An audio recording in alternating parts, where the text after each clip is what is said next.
In life, sometimes you get ripped off. Like those of us who pay $60 for a roster update every year, you know the feeling of not getting the value of what you paid for something. Now more than ever, NHL executives must get the absolute most out of their dollars. And in the salary cap era, the more production per dollar you get, the more wins and cups you're going to bring in. That being said, GMs make a lot of mistakes when it comes to this. For example, like when Rick DiPietro signed arguably the worst contract in pro history. Mistakes are made, and they can be made big time. So here are 5 active players who I think are not delivering on the contracts that they have signed. And like that time I kissed a girl in a nightclub when it was dark, these signings are a big mistake. Number 5, Joffrey Lupul, $5.25 million. Joffrey Lupul is currently in a 5-year deal that pays him $5.25 million that included a $4 million signing bonus with $26 million of his deal guaranteed. Talk about leveraging one good year of 67 points in 2012 into a huge contract that you have promptly not lived up to pretty much since the day you signed it. Since the signing of Lupul, who was pretty average before 2012, he has had some terrible years. And in 2013, he only played 16 games due to him breaking his forearm.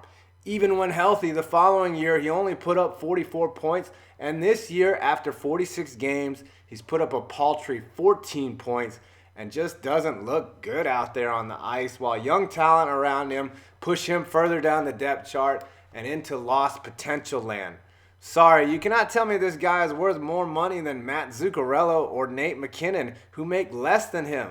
Luckily for Toronto, he's actually their second highest paid player, and they have plenty of cap room since Babcock came in and started cleaning house. And a lot of the room for that cap was cleared when the Leafs shipped out this next guy. Number 4, Dion Phaneuf, Ottawa Senators, $7 million. Oh, Dion. In the world outside of hockey, he has a great place in our hearts and minds. When it comes to trash talking, he will always play second fiddle. I bet he likes to eat sloppy joes. Must suck for him to be on the blue line because he never gets to handle the puck first. Some other player has got to touch it and mess it all up before he gets a shot at it. That's gotta suck. Dion Phaneuf is in the 3rd year of a 7-year, $49 million contract. At the time, that was near max money for the 14-year veteran who is, yes, a decent player, but elite. Not a chance. He did have a monster year in 2008 and has been healthy the majority of his career, which is great. You want that from a player.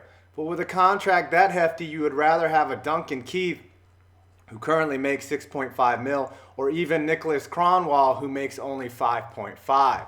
Shoot, he only makes $1 million less than Bernsey, who just got signed to an extremely cap-friendly 8-year deal at $64 million.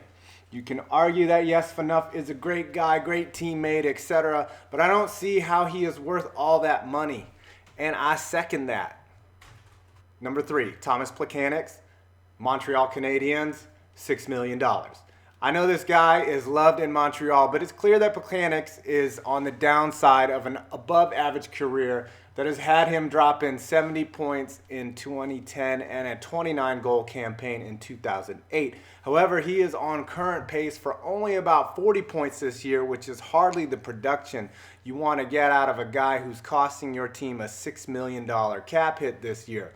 Luckily for the Habs, he has only 1 year left in his deal, and maybe he will start playing like he is worth it soon, but clearly age is working against Plekanec, and his production is a reflection of that. I don't know what team will sign him anywhere near the money he is making now, so it's in his best interest to kick it up a notch between now and a year from now. Plus, he has the best name in the NHL for people to try and say who have never said it before. Plekanec. Number 2, Dustin Brown, LA Kings, $5.875 million. Dustin Brown has had an amazing career that is now in its twilight. And at $5.875 million, that's a very expensive twilight.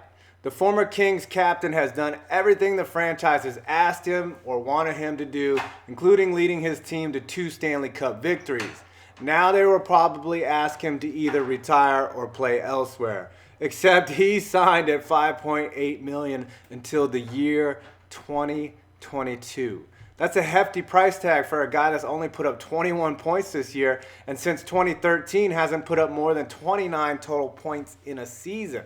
I don't think anyone wants to trade for him with that albatross of a contract like that. So basically it's up to the Kings to either squeeze every last bit of hockey out of Dustin or decide the cap hit is worth it and send him out to the street to beg for a gig. For all he's done for the franchise, they should at least let him finish out his career as a King. I give it 2 years, max. Before I get into the number one player not worth the money, let's look at a few honorable mentions who are teetering at not being worth what they are paid.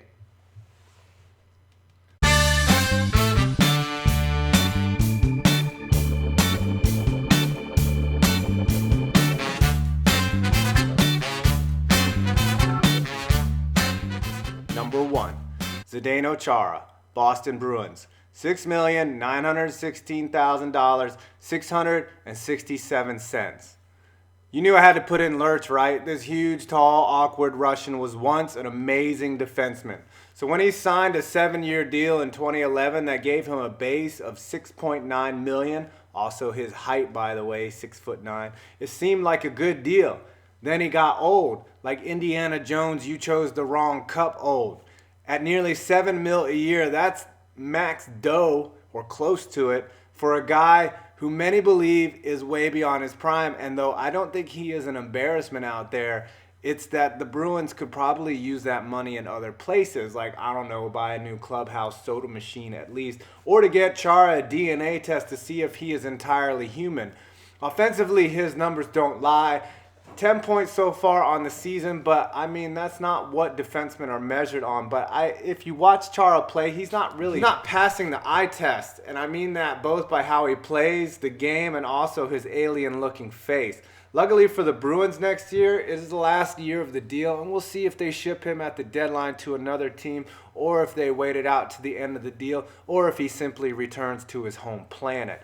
All three of these scenarios are completely plausible. Agree with my list? Think I missed a few overpaid players?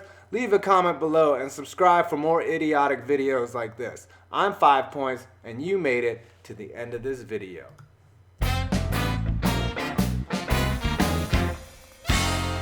Number 3, Tomáš Plekanec.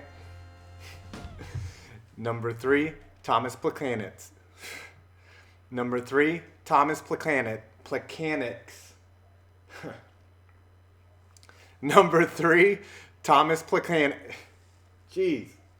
Number 3, Tomáš Plekanec.